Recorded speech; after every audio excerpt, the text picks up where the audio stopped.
안녕하세요. 음악하는 박홍신입니다.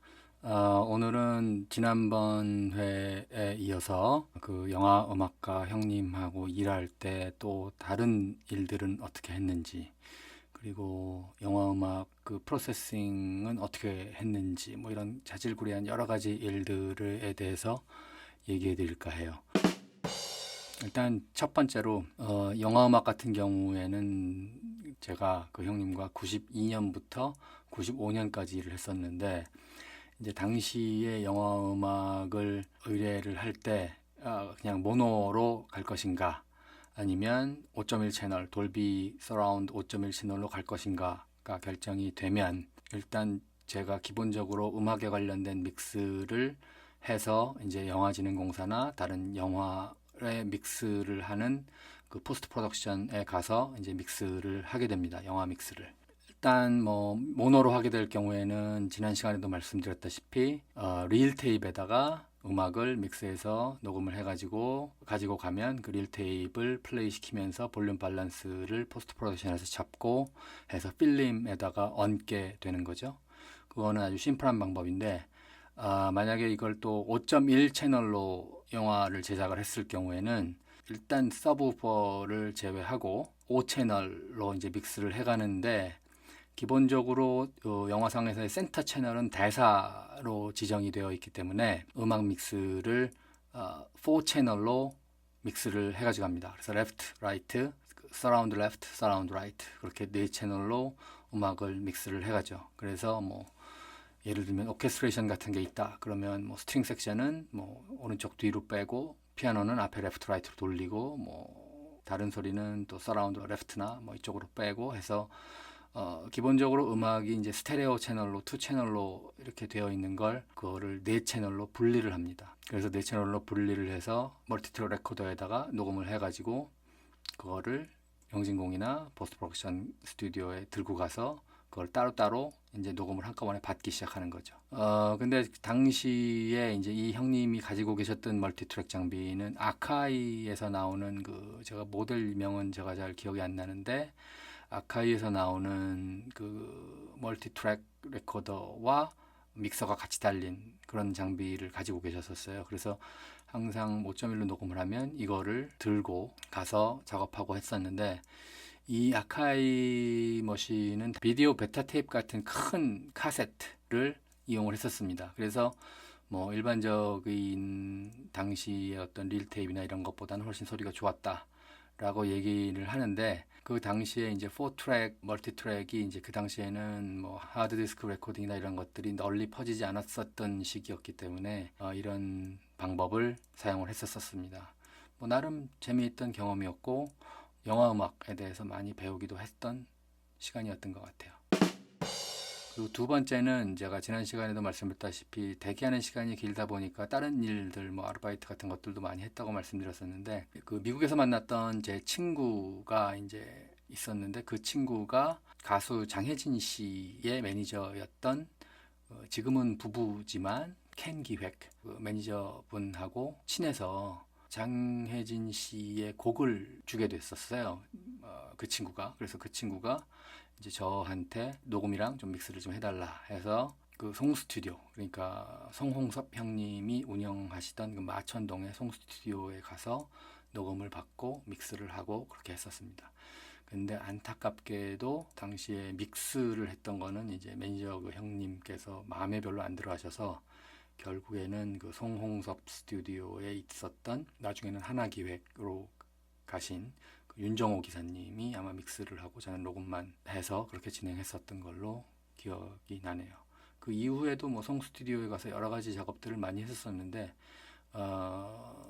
그때 송 스튜디오의 이제 메인 엔지니어 분이 그 버클리 졸업하신 고영환 형님이 메인 엔지니어셨는데, 그분이 이제 엔지니어 안 하시겠다고 막 그만두고 막 이런 시점이 있어서, 제가 알바로 이제 그쪽에서 요청을 하면 일을 가끔 가서 했었어요. 그래서 서태지와 아이들 그 한상 속의 그대 리믹스 버전을 녹음하기도 했었고, 그 이후에 뭐 김종서 형 그분 뭐 녹음하는 것도 아마 따기도 했고, 뭐 여러 가지 일들을 했었던 것 같아요.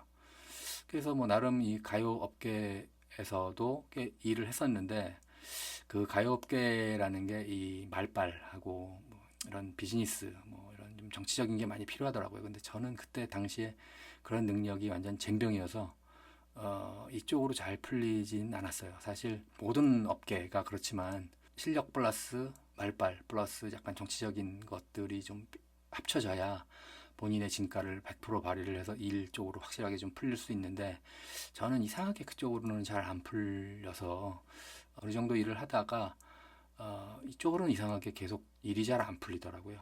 그래서 하여튼 이쪽은 그렇게 됐고 그리고 또 이 형님이랑 같이 일을 했던 게 이제 그 MBC의 아침 만들기라는 아침 방송에 출연하게 됐었어요. 이 형님이 그 당시에 MC가 그 남자는 지금 JTBC 사장님이신 손석희 사장님하고 여자 MC는 당시 굉장히 핫하던 허수경 MC 분이 MC를 맡아서 아침 만들기라는 아침 그 방송을 했었는데 그때 이제 음악 파트너로 와 같이 일하는 형님이 나가게 되었어요. 그때 혼자 나가기 좀 민망하시니까 저랑 이제 같이 나가자 그래가지고 제가 이제 마치 무슨 뭐 믹스하고 옆에서 음악을 도와주는 뭐 이런 역할 같은 걸로 해서 같이 출연을 하게 됐는데 이게 아침 방송이라는 게 너무너무 힘들었어요. 이제 아침에 시간을 맞추는 게 그때 뭐 한 6시 정도까지 가면 되는 건데 저 같은 경우에는 5시에 만약에 집에서 출발을 하면 6시까지 도착을 못 합니다. 차가 막혀서. 그래서 저는 항상 1시간을 일찍 갔어요. 그래서 4시에 일어나서 5시까지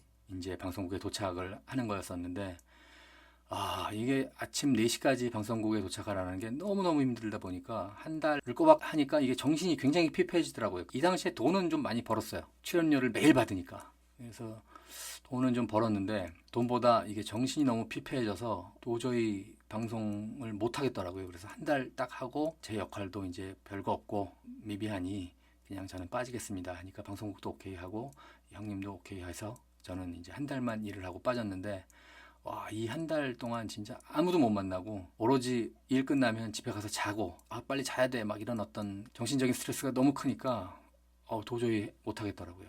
근데 지금 같으면 죽기 살기로 하겠죠. 돈 되는 일은 다 하니까 지금 같으면 다 하겠는데 그 당시에는 너무 배가 불렀는지 너무 힘들어서 못 하겠더라고요. 하여튼 그런 일도 했었습니다. 그리고 또 한 가지 이 형님이 그 KBS 드라마 이현세 작가의 만화였던 그 폴리스라는 작품이 있는데 그 작품을 KBS에서 드라마화해서 드라마 음악을 저랑 같이 일하는 형님이 이제 맡게 돼서 드라마 음악을 작업을 했었는데 그때 이제 그 같이 붙었던 분이 이제 이 당시에 그 드라마 음악을 음반으로 만들어서 팔고 그런 게 굉장히 유행을 해서 지금 사이더스 아마 대표이신지 아닌지 잘 모르겠지만 그때 정모 씨 이름 밝히기가 좀 그런데 하여튼 그분하고 같이 이렇게 연결이 됐었어요. 그래서 그분하고 저희랑 같이 일을 해서 음반도 내자 그렇게 해가지고 준비를 했었죠. 그렇게 해서 준비를 했는데 어쨌든 결과적으로는 이 형님하고 그 PD분하고 나중에 좀 안 좋아져서 싸우는 바람에 바로 빠지게 되고 이후에는 그 음악을 김영석 씨가 맡아서 다시 작업을 했는데 결론적으로 처음에 음반을 만들었다가 김영석 씨가 바뀌면서 첫 번째 나왔던 음반은 폐기 처분하고 다시 음반을 만들었어요. 이분이 만든 음악으로. 그렇게 되는 바람에 좀 복잡한 구조가 됐었는데 한 가지 재밌는 점은 첫 번째 나온 음반에 저랑 정우성 씨랑 같이 불렀던 노래가 있어요. 그때 저도 노래를 너무 못했지만 인간적으로 정우성 씨는 노래를 너무 못해서 왜 이런 걸 했는지 모르겠지만 당시에 그 제작자였던 정모 씨가 그분은 일단 되는 일은 뭐든지 시도를 하자라는 좀 주의여서 당시에 처음으로 이제 스카우트해서 정우성 씨를 막 키우고 있었던 입장이었기 때문에 이것도 해 저것도 해 그래서 막 시켜본 거예요. 그래서 음반을 같이 내게 됐는데 이건 100% 실패작이었습니다. 저도 창피해서 제가 가지고 있던 음반 다 버리고 근데 지금 이 음반이 꽤 아마 희귀 음반이 됐을 것이고 아마 정우성 씨한테도 이 음반이 엄청난 흑역사가 아니었나 싶습니다. 아마도 그분도 이 음반은 기억에서 지우고 싶었던 음반이었을 것이고 저 또한 그렇고 그래서 이 음반 구하기 정말 어렵습니다. 근데 만약 가지고 계신 분은 아마 우리나라에 누군가 계시겠죠. 하여튼 뭐 그런 일도 했었었고 그리고 또 한 가지는 뭘 했냐 지금은 돌아가신 그 김광석 형님이 불교 방송에서 진행하던 밤의 창가에서라는 프로가 있었었는데 그 프로에 이제 초대 손님으로 나가서 미디에 관련된 얘기를 많이 하시고 그랬었어요. 그런데 형님이 갑자기 잠수를 타버리시는 일이 벌어졌었어요. 그러던 바람에 그 땜빵을 제가 한 2주 정도 했었던 것 같아요. 조금 정확하게 잘 기억은 안 나지만 미디어에 관련된 얘기도 하고 뭐 김광석 형님하고도 만날 수 있었던 기회도 얻고 같이 방송도 하고 뭐 친해지기까지 뭐 그런 건 아니었지만 그래도 꽤 영광스러운 자리였던 걸로 기억합니다. 생방송은 아니었고 녹음이어서 또 이상한 소리 하거나 말이 헛나오면 또 잘라서 편집도 하고 뭐 그렇게 해서 재밌게 녹음하고 재밌게 방송하고 그랬던 걸로 기억합니다.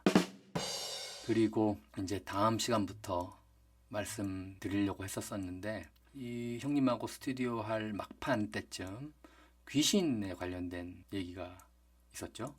그 귀신에 관련된 얘기는 다음 시간에 말씀드리도록 할게요. 감사합니다. 그리고 구독 좀 부탁드릴게요. 지금 구독자가 너무 없어.